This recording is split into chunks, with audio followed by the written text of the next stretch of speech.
Calf here as well. G'day, Kath. How's it going? Good, yourself?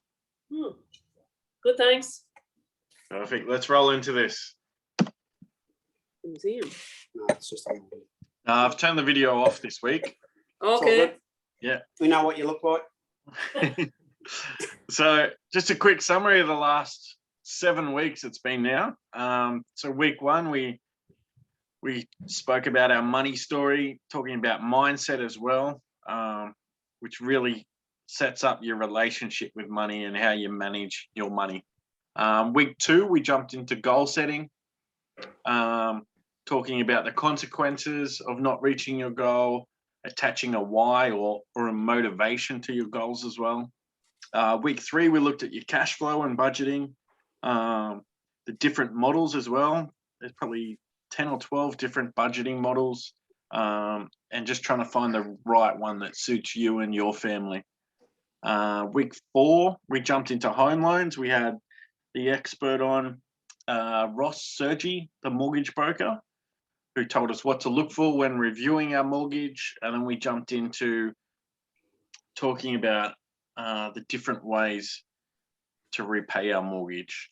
Then we spoke about investing, 3 core principles of investing: compound interest, dollar cost averaging, and diversification.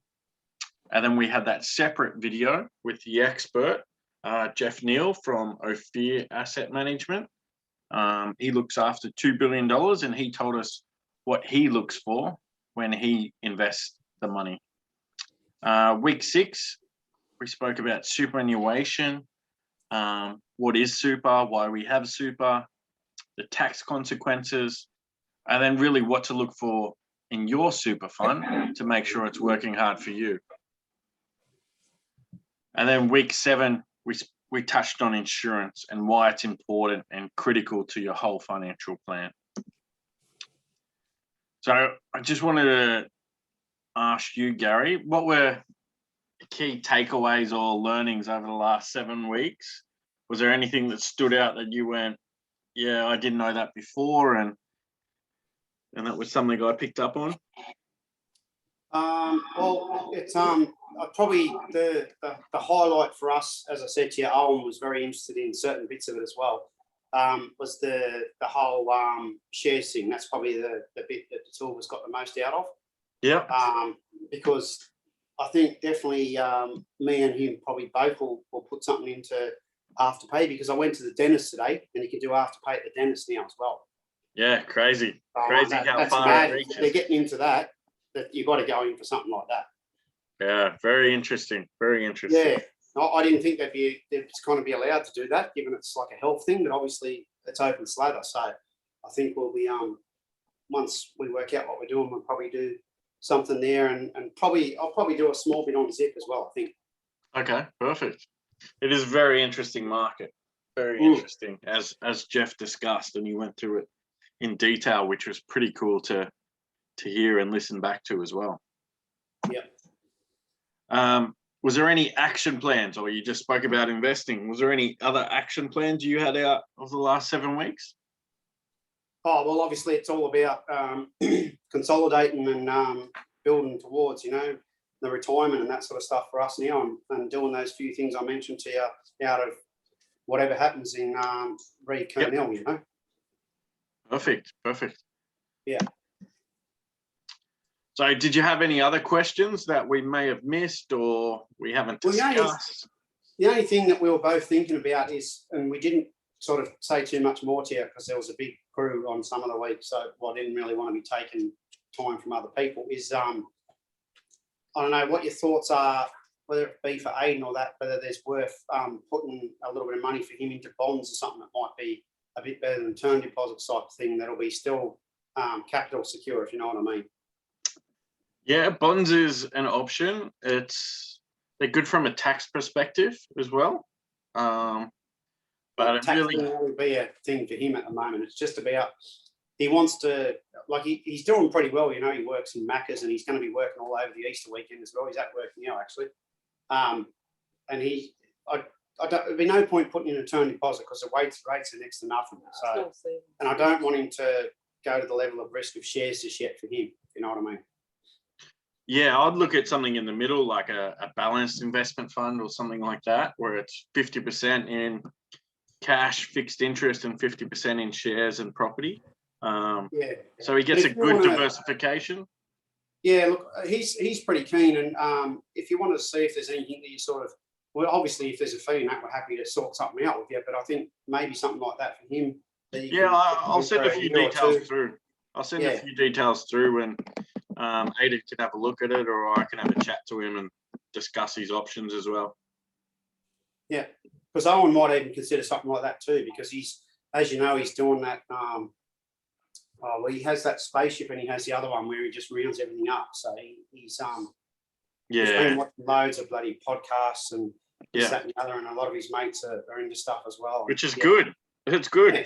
It's better than some of the alternatives. Yeah, true. So Matt, just a question, because I only understand bonds in Ireland, right? So in Ireland, Yeah. you can get bonds in the post office, right? So my parents used to give us presents of bonds, Mhm. and every so often it was a bit like a lottery. Every so often your number would come up, and you get a prize, like, but you could keep the same bonds for the rest of your life, basically. But how do the bonds work here in Australia? They sound a bit different. Yeah, so there's a couple of different types of bonds. So there's government bonds. So the federal and state governments, they have a lot of debt because of COVID. They spent a lot of money during COVID. Yeah. So rather than going to someone like China or America to raise that money that they can then pass on to Australians, they look to raise it through issuing bonds. Right. So what they do is they say, well, you're getting about 0.5% at the bank.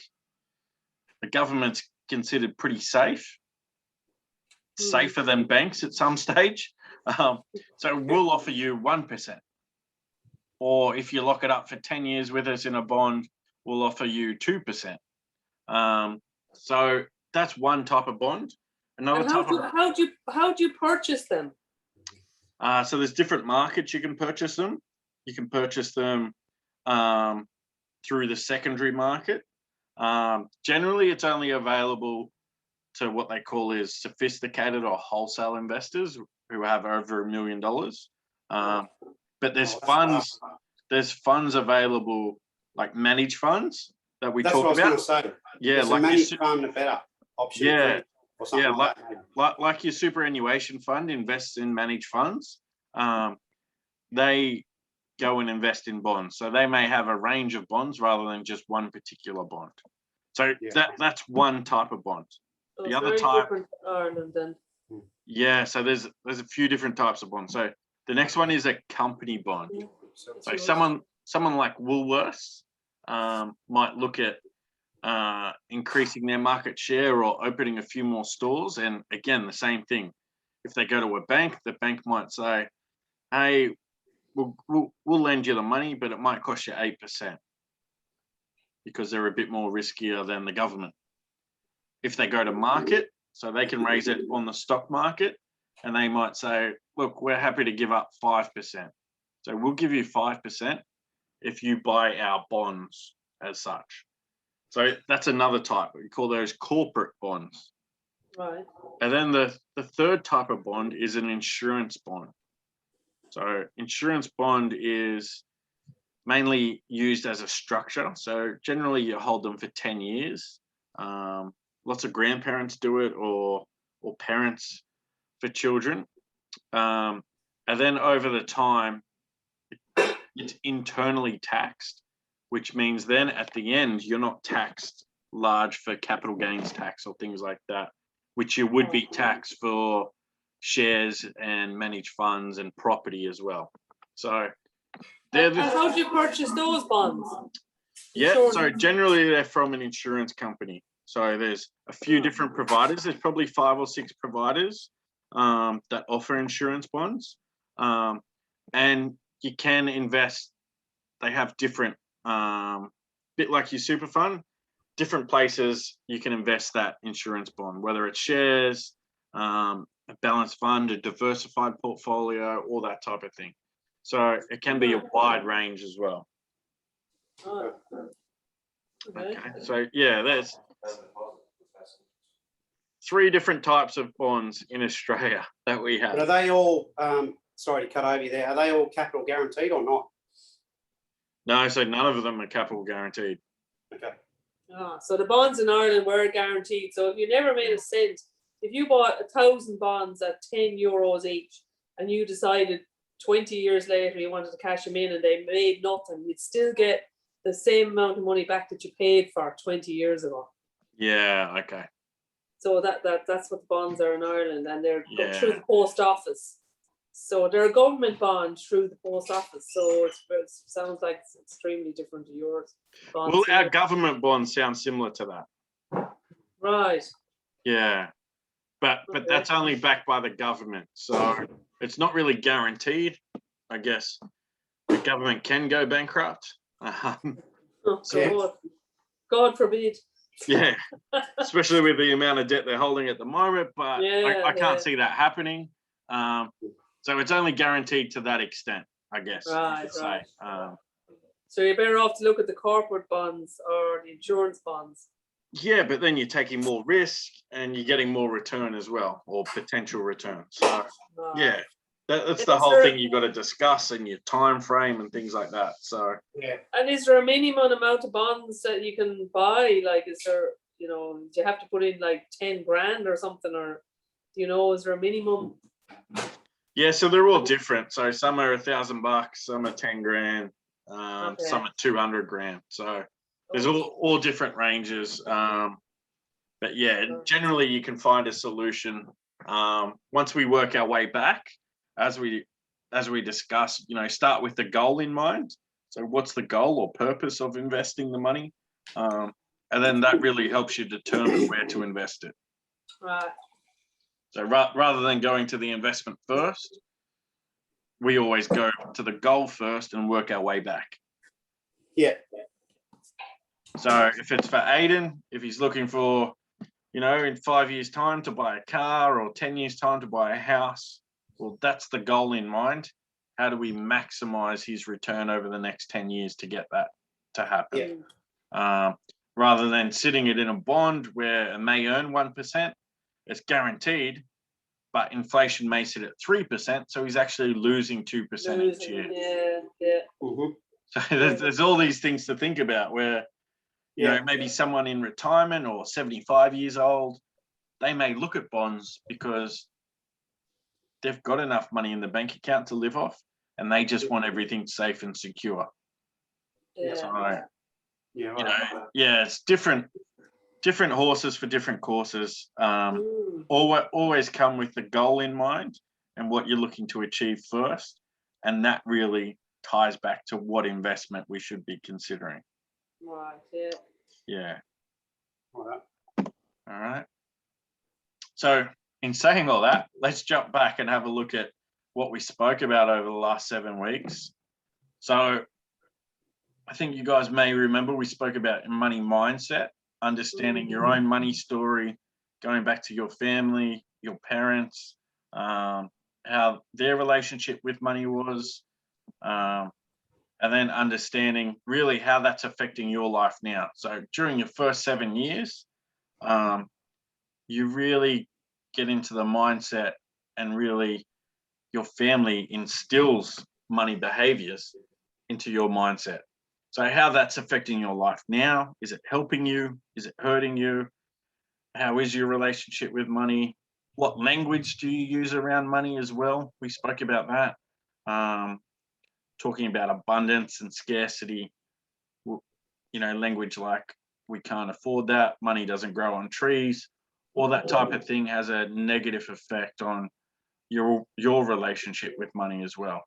So that was a pretty cool topic that we dove into, and it brought up a lot of things for different people as well, which was really interesting to see. So recommend you go back and actually write down a few things about that and dive a bit deeper and see how that is affecting your life and how you can rewire your mind and your story so it doesn't affect your future as well. Week 2, we spoke about goals. So just like we're talking about then, Kath. Yeah. So setting our goals out and making sure we understand what they are. So start with the big picture in mind to start with. So we all understand where we are financially today. So we're working out where the destination is or what goals we want to achieve. And then by setting a goal, make sure we use the SMART framework that we spoke about. So make it measurable, achievable, realistic, and put a time frame on it as well. So whether it's 5 years or 10 years, like you're talking about with Aiden, he's looking to buy a car, say it's 5 years time, $30,000 car. That's the measurable. How's he going to achieve that? And what's his motivation behind it? Well, it gives him that freedom, gives him options. He can work different careers then with a driver's license and a car and transport. So it opens up everything. So what's the consequence? Well, he's limited. If he doesn't buy a car, he's limited to public transport or mum and dad. He turned 60 this year. He'll be buying a car or next year. Yeah, that's what I mean. So yeah, the consequence is if he doesn't, well, he's limited to transport like he is now, public transport, walking, and mum and dad being taxied. So Yeah, mum and dad taxi. when you attach the consequence to it, it makes people and motivates people to go a bit harder towards the goal. So for you guys, it could be retirement, freeing up that mortgage and what retirement looks like, whether it's 5 years, 10 years, and how we go about achieving that. Well, the consequence of not doing that is you guys working until you're 70 or 75. So no way is a North 75. 100%. So your motivation, there's huge motivation there to get everything sorted out and get it right. So that's what we're talking about when we're saying goal setting. It's not some fluffy, airy, fairy thing about goals. It is tangible. We can see it. We can measure it. We can achieve it. And we've got a time frame on it. So yeah. And then week 3, we jumped over to budgeting. Sorry, Gaz, did you have a question? No, Owen's just arrived in from doing a cash servicing, and I don't know if he had a question he wanted to ask you, but he's shaking his head. So Perfect. Don't tell the tax man about the cash. Of course not. Actually, believe it or not, the tax man told me I shouldn't be saying this, but you're better off just doing your cashies. Yeah, you are. You are. And until you want to get a loan to buy a house. Yeah, that's it. Yeah. And then there's no income coming in, so they can't give you a loan. Well, there is income because you live off your cash and then save the rest, and they think, fuck, this bloke lives cheap. Yeah, they know, mate. They know. Yeah. Yeah, he still parties hard. They've seen it all before. You're not the first guy. Yeah, and then week 3, we jumped into budgeting. So talking about your cash flow. As the Barefoot Investor says, have a blow account, a mojo account, and an account that's growing as well. I watched last week's session. Oh mate, yeah, you were right. It doesn't really give you the answer. It's more you just got to research it yourself, and if you want to invest in it, that's you've got to have the evidence to back it up that it's going to work. 100%, Owen. So he pretty much most people can't give you advice unless they look at your whole situation and all that. For Jeff, it's intellectual property. Yeah. So, like their business is trading in Afterpay and Zip and stuff like that. So he doesn't really want to give away his trade secrets, but he more or less pointed you in the right direction to give you the answer. Yeah. So, yeah, he did a pretty much said, the big companies are using it, even Commonwealth and that are using it. Yeah, Right yeah. there. So 86% of Australians have no idea how much they spend each month. So a few simple tips for budgets: calculate your monthly take-home pay, list your expenses, split out fixed and variable expenses, and then make sure we find a budget that suits you. Then track your budget and review your budget. As we discussed, there's many different types of budgets. There's a bucket system. which we saw in the last slide. There's a 50-30-20 method. There's a pay yourself first. There's zero-based budget, or take the best of all those methods and create your own. But the two key things to remember when managing your money is to automate your budget and savings to stay committed and disciplined. Week 4, we spoke about home loans. This picture in particular outlines the debt recycling strategy, whether you have an investment portfolio here or an investment property, it's the same principle. Taking a loan out of your home, investing it, and then pushing the dividends and tax savings back in to repay your home loan quicker. So it's just one way to repay your home loan quicker. We had Ross Sergi, the mortgage broker, jump on and speak about all things home loans. So there's 6 million properties in Australia that have a mortgage attached to it. So 60% of mortgage holders renegotiate their home loan at least every 5 years. But we've only got 10% of those 6 million people have a debt repayment strategy. It just blows my mind every time I read that stat. So we spoke to Ross about the 3 things to consider when reviewing your mortgage and considering if you should change providers. And then we jumped over and spoke about debt repayment strategy.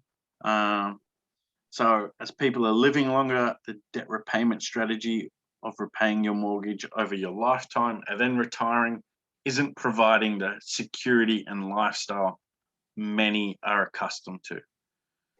So there's different strategies.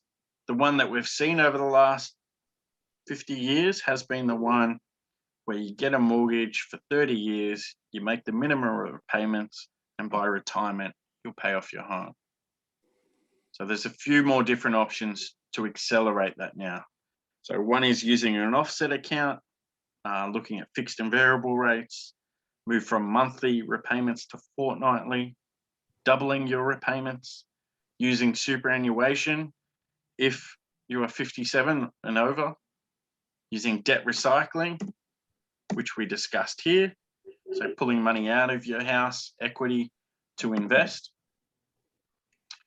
buying an investment property or an investment portfolio. So there's a number of ways to try and accelerate repaying your mortgage, which then frees up your lifestyle and frees up your income as well. So remember, review your mortgage, seek support from a broker, and establish a debt repayment strategy. Any questions, guys? Well, the only thing on his one there, and I'm sure some of the other guys said it to you, the audio was very hard to follow. So I feel like we probably missed some of what he was saying. But my only comment on that is, after having a few different mortgages between Ireland and here and that, and Kath will probably agree, is the banks don't make it easy for you to try and get ahead and try and bring off money off the principal. They don't want you to do that. 100%, because they don't make money if you pay off the principal quicker. Yeah. So if you go down the path of which we have done, we have used brokers before, that's all fine. But when it comes to swapping and changing, there's always hidden costs and that surface at the last minute. Yeah. So there's 2 things. There's mortgage broker just look at selecting the right mortgage for you. Okay. So maybe a cheaper interest rate, and there may be admin fees or annual fees stuck in there as well. Yeah. Whereas here we're talking about debt repayment strategy. So that has nothing to do with the mortgage broker, nothing to do with a bank. That has to do with you. So most most people sit here and repay their mortgage over the 30-year term and just pay the minimum each month. Yeah. So what I'm saying is there's other options like this one. It is a bit more risky where you're taking money out of your house. So you've got equity here. This is your home loan, your mortgage. Yeah. You take money out and you invest it. So now you've got more money working for you. all the dividends or rental income come back and repay your home loan. Also, you get tax savings, and that repays your home loan, and it accelerates repaying it off. So no longer are you paying the minimum, you're paying 2, 3, 4 times as much now. Oh, well, we're obviously well ahead of that anyway. We've got the offset and we pay ours fortnightly, so we're not gonna. Ours will be gone. Yeah, so fortnightly is another one. So moving from monthly repayments to fortnightly is because you get those extra couple of payments in there. So Yeah. that is another one that banks don't tell you about. No, But- I don't want to tell you. Yeah, they don't want to tell you this type of stuff. So No. that's exactly what we're talking about with debt repayment strategies. There's a few different types. And some people use a combination of all of these. They use an offset account, they move to fortnightly payments, they use this debt recycling, they buy an investment property, and they have an investment portfolio.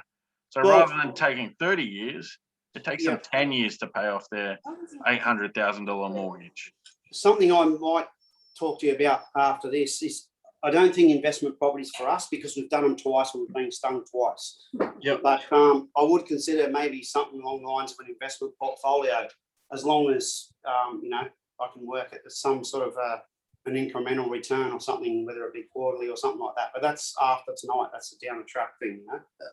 Yeah, but it's all the same principles. So even talking, like looking at Owen in the next 10 years when he gets a mortgage, setting this type of stuff up for him and being able to pass on this knowledge to say, right, well, it's not about looking at the 30-year term. It's about, well, how can we do this in 10 years?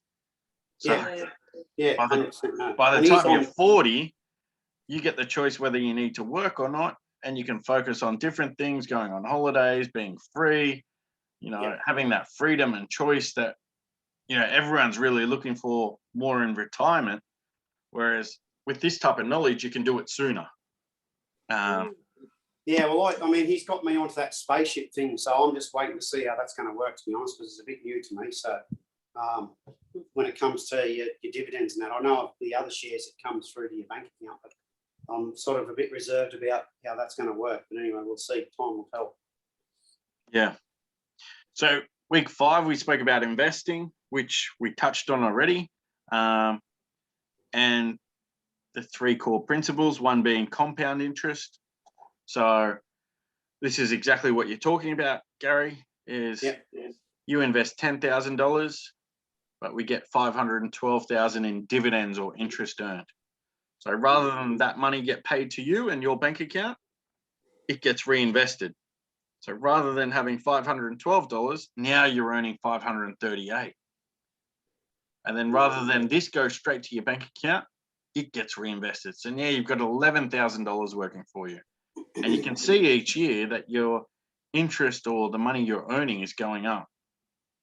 So after 5 years, you're $2,800 ahead rather than just the accumulated amount. So what did we discuss? 3 fundamentals of principles of investing: compound interest, which we just discussed; dollar cost averaging, which is what we do in superannuation. So each month your employer contributes to super and that money gets invested regardless of where the share market is. So you mentioned Afterpay, Gary. It's fallen 30% over the last 3 months. So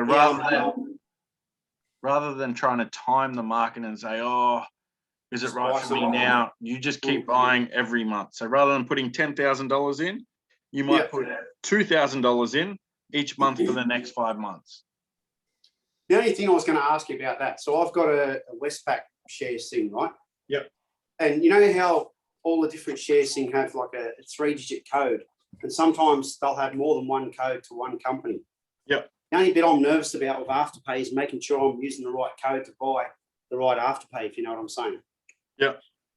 Which I need to look into a bit more, because I will buy some, but it's just not right now. I've got to wait for some other things to happen first. Yeah, so there's Afterpay, the actual stock, which is APT, and then there's lots of options and bonds on top of that. So they're the ones with additional letters or numbers after APT. So APT is the main one I want to look out for. Okay. Correct. And that's with a lot of stocks. So a lot of stocks are, if you look at Woolworths, for example, they're exactly the same. Well, Zip's the same as well because they've got like Zip Money, Zipco, and it's like 5 different things. So yeah, so just be careful, do your research and make sure you're investing in the same one. yeah, Because there was the example during COVID that over in America, they had Zoom, which we're going through at the moment, technology. But there was a Chinese Zoom and they had the Zoom stock code in America.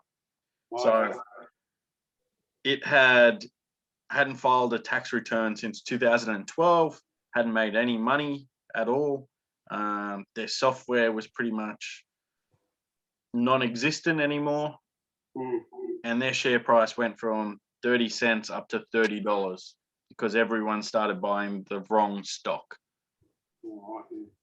So yeah, just be careful. Got to be careful, haven't you? Yeah, just be careful. And then we had Jeff jump on board. So he helps manage over $2 billion. And we spoke about what to look for when investing your money.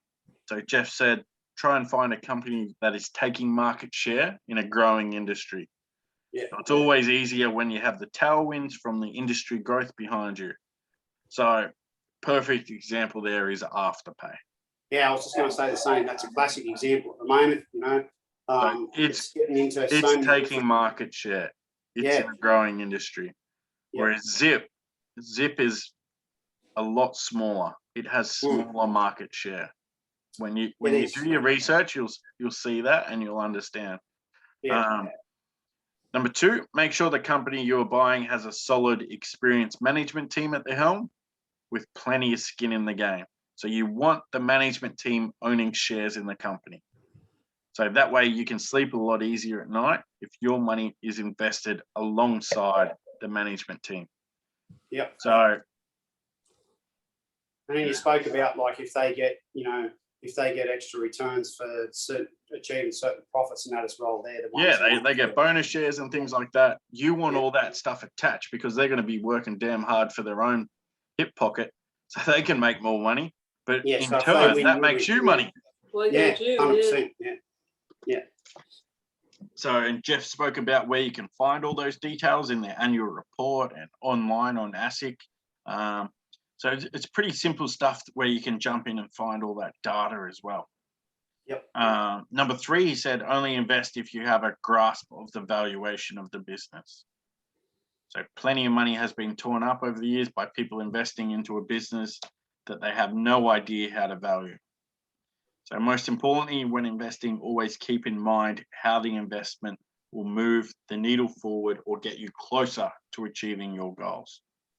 So what Jeff spoke about there is if you're investing in Afterpay, what is the valuation of Afterpay? Is it $120? Is it $100? Is it $80? You need to work out what the valuation is before you put any of your hard-earned money into it. Otherwise, you don't really have a grasp of what you're investing in. There's other ways around it, which we discussed, is going through a fund manager like Jeff, going through a stockbroker that has all that research, or Jeff said it's easy enough to YouTube and work out how to value a share or a stock. So just a quick on that. If, say, for example, like obviously I'm keen to help you along where we can as well. Say we come to you and said, oh, look, we want to do some sort of a portfolio. Do you go to the likes of someone like him or have you got your own sort of connections? Yeah, so Jeff's one of the fund managers we use. Yeah. We try and steer clear when we manage other people's money to go into individual shares, mainly because it's too high risk. If something happens to that business, that CEO, CFO, it's too high risk. So we generally invest in anywhere from 30 shares to up to 100, 200 shares in an investment. But you'd get some sort of a referral or something if you listed it with him or whatever anyway, would you, as far as keeping you going? No, there's no referral fee. So I'm a fee for service, so we don't get commission or anything like that. We get commission on insurance policies, that's it. and it's standard across the board. So you don't get a benefit going from one provider to the other. It's exactly the same. But yeah, we charge fee for service. So we work for the client as such, and it's really dictated from your goals what we invest in, not who we know or what type of under the table deal we could. Yeah, okay.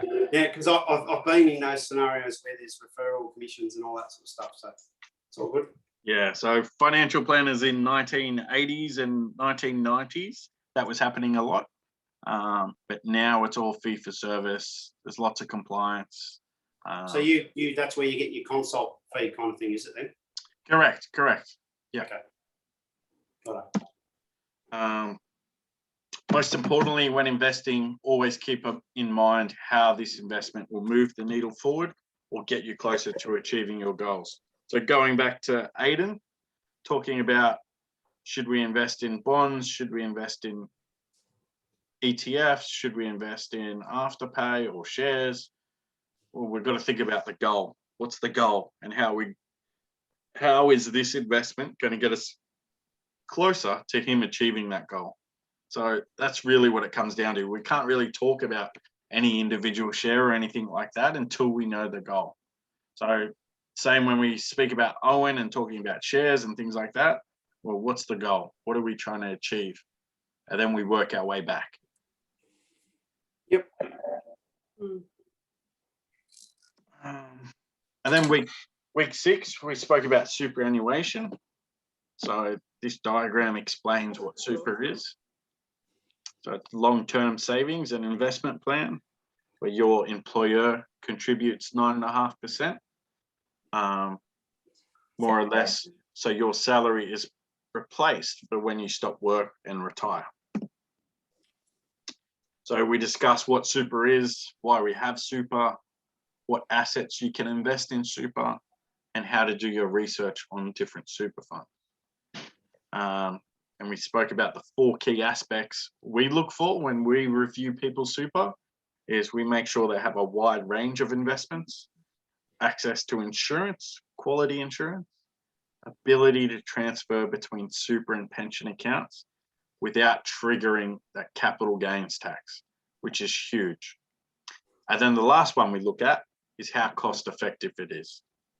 So how cheap it is normally comes last, because you want all those other things ticked off before you want the cheapest. So as we discussed, we had the example with the car. When you go looking for a new car to buy, you go through all the different features, like we did, safety features. Can it fit a pram in the boot? Is it going to be safe for the family? All that type of thing, before we went down the path of seeing what's the most cost effective. We didn't buy the cheapest car or anything like that. So grab your super statement, have a look at it, understand what everything means on the statement, review your investments, look at the fees they charge, and then look at your insurance policies attached. If you're unsure, call your super fund and ask these types of questions. If you're still unsure after that phone call, reach out and we'll be able to help you. Yeah, cool, Matt.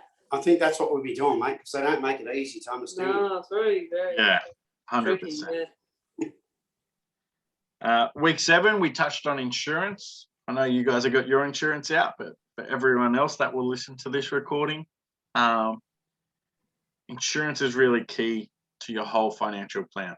So most of the time when you look at your financial plan, as we see here in the middle, your income is taken up from meeting mortgage repayments, investment property repayments.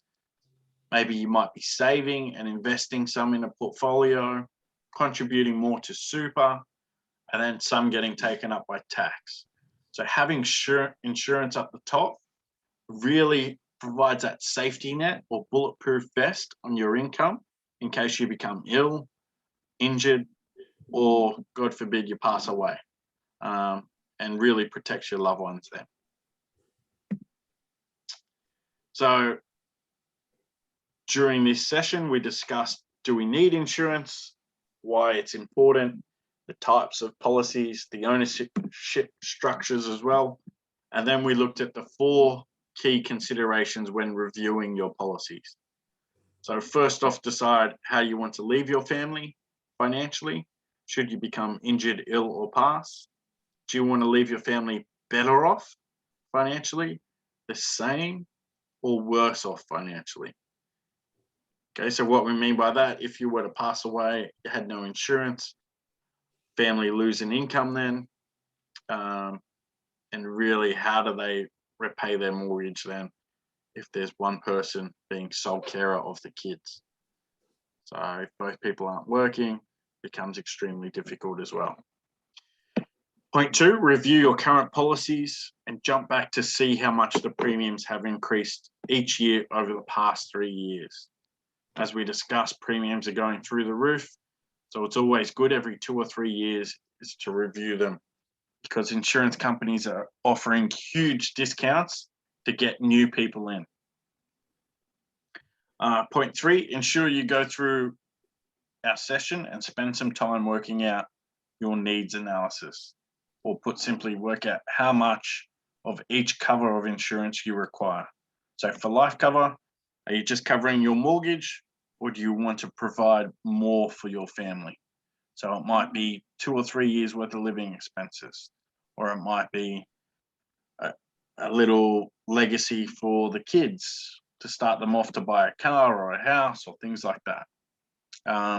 Once you understand what amount of cover you need, then it's time to consider the different structures and ownership of your cover. So taking into account your cash flow requirements, taxation, superannuation, conditions of release, and then your estate planning wishes as well. So insurance can be really simple, but if we dive deeper, it can be complex.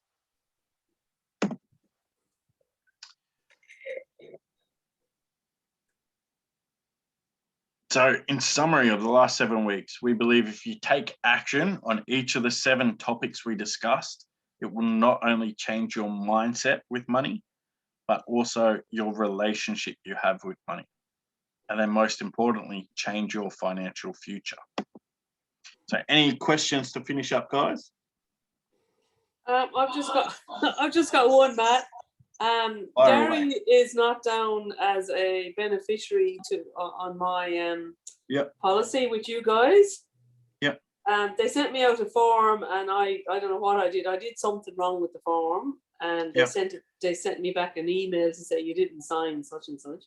Yeah. So how do I go about getting that sorted?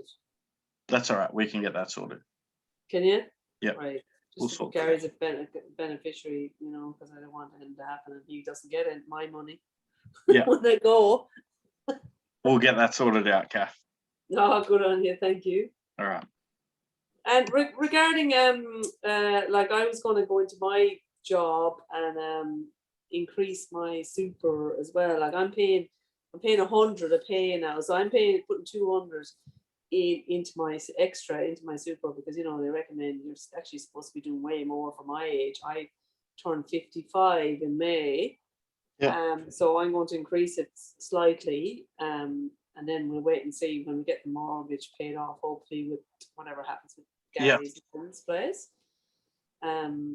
So that's a good idea, do you reckon? Just to increase it slightly and maybe for the future, because we've been through so many hard times, me and Gary, between moving country and in recession and all that. We're kind of we're not really sure what we should do to so that we'll have a reasonably good life when we retire. Yeah. So you just touched on 2 things. One was your money story about the past, your history, what's happened in Ireland and here as well, and your money story you touched on then. So you don't want that to happen again, and you want that security and freedom as well, and peace of mind is really what you're saying. But it comes back to, you said, should I increase my salary sacrifice and contribute more to super? As I said to Gary as well, I said, well, it all comes back to our goals, what you guys are trying to achieve. Yeah. So once we know our goals, once they're all written out, and using the framework that we discussed in that session, it's really, really simple for everything else to fall into place. So if your goals are written out and we see your financial situation, then it's very simple to say yes or no, how extra money towards superannuation is going to achieve your goals. So if it is retirement, if it is on 40 grand a year or 60 grand a year or 80 grand a year, we need to work that out and how we're going to achieve that as well. So yeah, it all comes back to goals and what's most important at the moment. Is it repaying the mortgage? Is it waiting for the inheritance to come through, or what it is? So yeah, if we jump back to week 2 and look at your goals, Yeah. that's going to give me your answer to your question. So Yeah. Yeah. I think because our mortgages is not too bad at the moment. So because adding to my super is pre-tax, you know, I now for the first time in the last 6 months, we're actually becoming comfortable which we haven't been for at least 10 years. yeah, which is awesome. Which is awesome. It's an amazing feeling. It really is, because you know we're so used to struggling. Yeah. So I thought maybe this is the time, because as I say, I turned 55, so I really only have about 12 years of work left. My younger husband has a bit longer to work, so you know So what do you mean you have 12 years left to work? Who says you have to work 12 years? Well, No. well, I know I would rather not, as a nurse, have to work 12 years, but that's the maximum, because you now have to be 68, 7 to for retirement. So I'd like to. What do you mean? What do you mean? Earlier than that. There's people that have retired earlier. I know there is, but we wouldn't be able to now. So this is what we from your. How do you know? I know. Well, we're hoping from your guidance that we will be able to start earlier. So, this is what we're talking about, Kath. So get these goals set. So write down these goals, what you guys want. Work out how much it's going to cost each week. If you guys were to not work, how much does it cost to run your household? Well, at the moment we still have a mortgage and stuff we've got young teenagers that are still relying on us financially. Get rid of the mortgage. Get rid of the mortgage. So take that out of the equation. How much? Yeah, well, that'll be gone anyway. So That'll be gone. Definitely be a huge difference. I don't think the boys will be gone, or not all of them. No, they'll be with us till they're 45 probably. You guys make it too comfortable. No. They can buy the house off us. Yeah, so work out how much your monthly expenses are, and then Yeah. that really gives us an idea about how much we need in retirement, and then we can work our way back.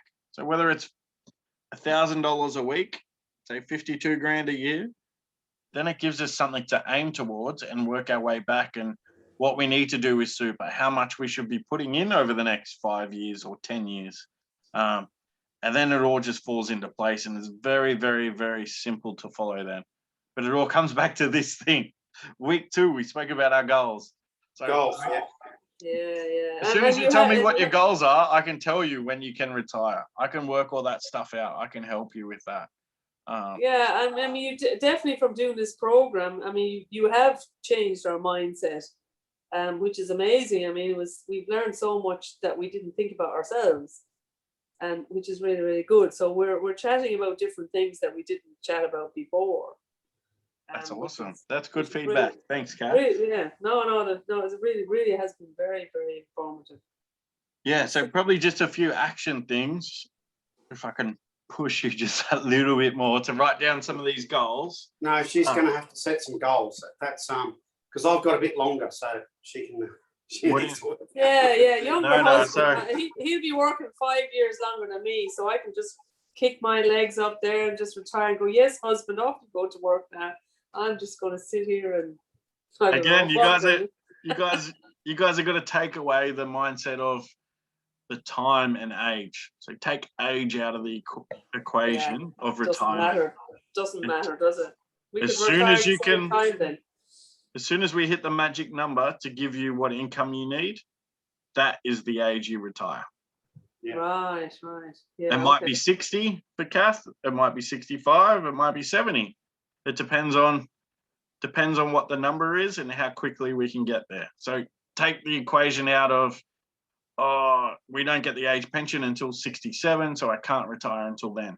The age pension isn't a huge amount. It's only $36,000 a year. You can't live off that. No. No. You can't, can't. no. So you have to live off something else. Yeah. Correct. So there's no point waiting until you get to the age pension. We have to put things in place to make sure you don't rely on the age pension.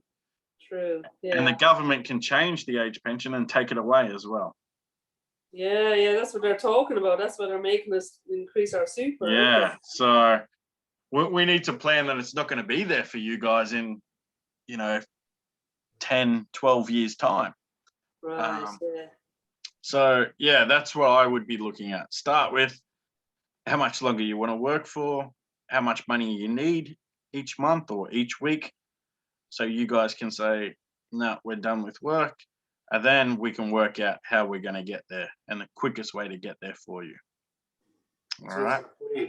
Sounds like a very good plan. Perfect. I can go and start working out wine tasting bookings then. Yeah. Mudgee, Hunter Valley. Yeah. It sounds good. So thank you guys. Thanks for joining us over the last 8 weeks. We're Oh, very it was very grateful. good. It was really informative. Thanks so much, Matt. We really appreciate it. Perfect. We hope you found some value and you've implemented a few things. The recordings will remain available to you to review, take notes and take action. We're going to continue to improve the course as we do it more often in the coming months. So we'll give you guys an update and access to all the updated videos and content as we fine tune it a little bit over the coming months. Sweet. Can I offer you one little suggestion that might help you grow your business? Yeah, fire away. So now that you've done this 8-week course and you've got all your recordings and other bits there that you're going to keep on your website to potential clients for the future. Yeah.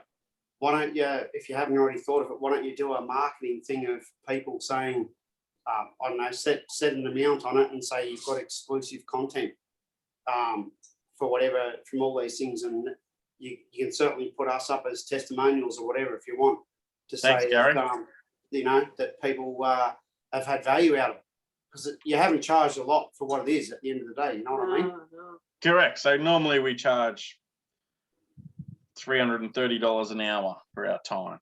So a financial plan is $4,400. That's where we start, generally for our advice. So being $167, I think we charge for this. Yeah, it was probably too cheap, as you've seen yourself, but this is all learning, I suppose. No, but it's providing value. I wanted something that was still in reach of people that would be able to provide them value. I reckon if you said call that 8 weeks, call it $30 a week, call it $240. Yep. Put it up on your thing, and any people that you've had inquiries over the last while, flick them out a thing saying, look, we've just run an 8-week course. Feedback's been great. If you want access to the content, it's $240 for 8 weeks worth of advice, and it might just pump you up a bit. Perfect. It was very good. Yeah. Thanks, Gary. That's good feedback. No worries, mate. So if you guys got any questions, feel free to call me. Happy to help out where we can, and we can go from there. Yeah, well, we'll be in touch in the next little while. The auction's set in Kurnell for the 17th of April. So Awesome. Not far away. well, they've had one viewing and they had 36 through on the first day. So Crazy. yeah, and if the bubble keeps going like